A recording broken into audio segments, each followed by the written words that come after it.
right, we're gonna hit some legs. We're gonna hit some leg extensions. We're gonna hit some hamstring curls today, and then we're gonna get some goblet squats in as well. All right, quick and easy, effective leg day, and hope everybody's having a good Sunday. Okay, so we started out on leg extensions. Usually try to go up a plate at a time. Leg extensions are hands down one of my favorite leg exercises. Um, so we started with 45. We're doing these nice and slow. And I don't take much time in between sets. Really working on getting those quads burning early and often. I would say probably less than 30 seconds per set in between sets.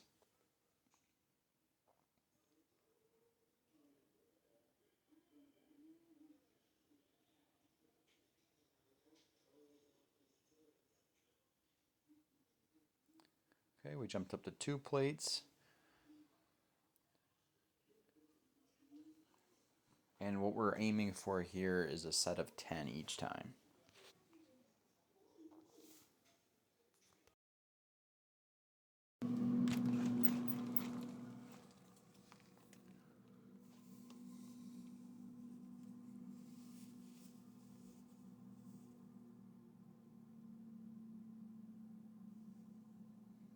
Okay, so we're 2 sets deep. Did 1 plate and 2 plates. We jump up to 3 here.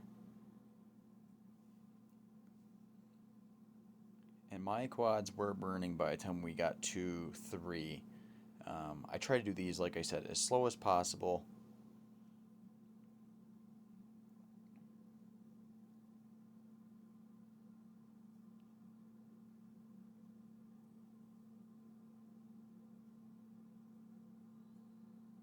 Okay, then we went up to 3 1/4.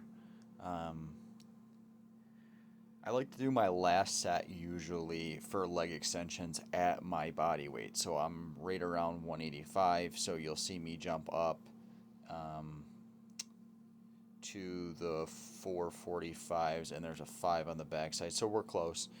And try to get a set of 5 of my body weight. Just something to think about. Every exercise that you do, it's kind of cool if you can get around your body weight in any of it.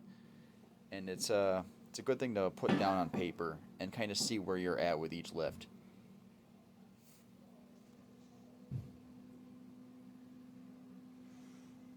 And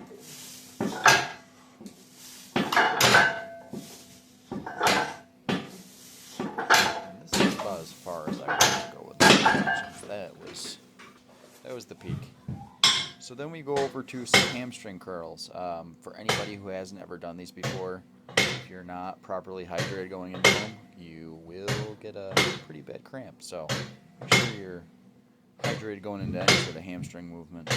But got a 45 and a 5 on there, and I like to do these really slow and hold the top, and I'm flexing my hamstring the whole time that I'm doing them.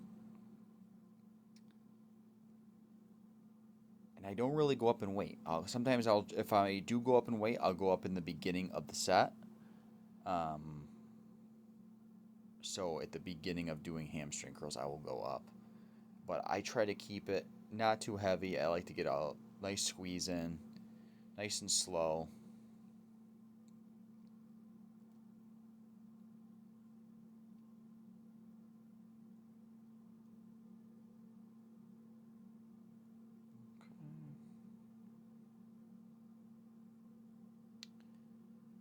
And then we finished up with one more set of these. Yeah, so we hit front, we hit a lot of leg extensions, we killed the quads, and we got a good hamstring movement in. You can't neglect either side. I know there's some people who do quads on one day and hamstrings on the other. That's fine, but you can't just do just leg extensions and just skip hamstrings or hit hamstrings, just skip.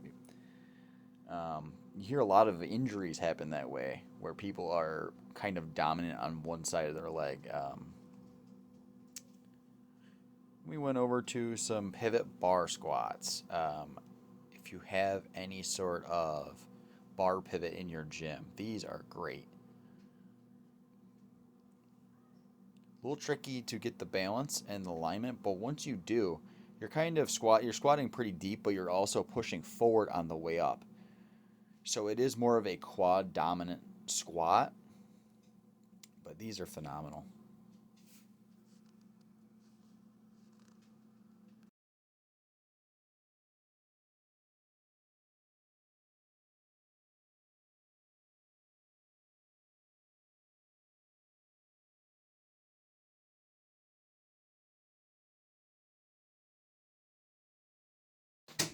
Okay, so we did two more sets of these. This set was just another set of 10. And then the last set, you'll notice I really slowed down. I keep the weight the same. I have two 45s on there, and the bar is 45 pounds. And the last set, you'll see me do them really slow because it's the finishing set, leaving nothing in the tank.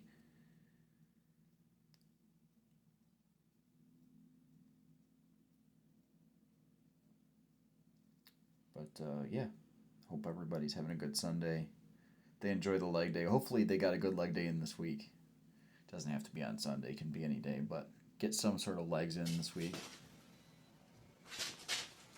And this is that last set where I really tried to almost pause at the bottom. I'm doing these as slow as I can do them.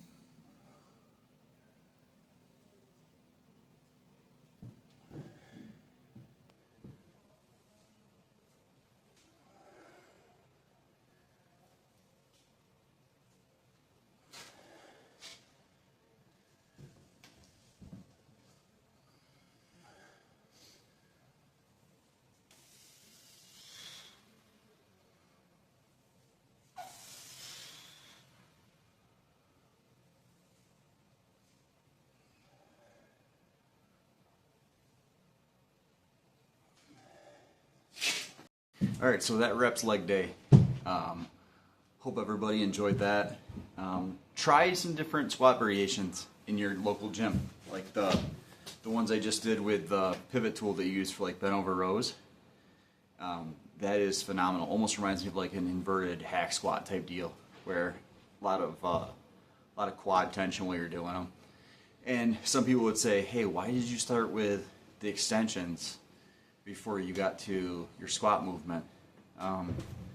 That's kind of like a bodybuilding thing. There's a lot of people who believe in pre-exhaustion, and I feel like you get more out of the pump of your legs after you've kind of pre-exhausted them a little bit, especially for like squat movements like that, where it's not like dangerous, you don't have weight on your back. But once your legs are kind of pumped, you kind of feel the squat movement more. You know what I'm saying? Like, where when you start off, you're kind of fresh, you don't know where your balance is, where your weight is. But hit your leg extensions, hit your leg curls, and then get into some sort of leg press or squat movement, and tell me what you think. Like, comment below, because I think it's a great alternative to everybody getting in the gym and starting off with squats every time. You'll see me do that every once in a while on chest day. Instead of going straight to flat or incline bench, I'll hop over and I'll hit cable crossovers first. And then you'll feel when you get on the bench, like, oh, my chest is already activated, and you can really focus on the squeeze of that muscle. So, pre-exhausting something it's beneficial, especially every once in a while you throw it in. So, start a new week, get back on track. The last week of vacation for kids, if you have kids. Holidays are about over, so we'll see you tomorrow.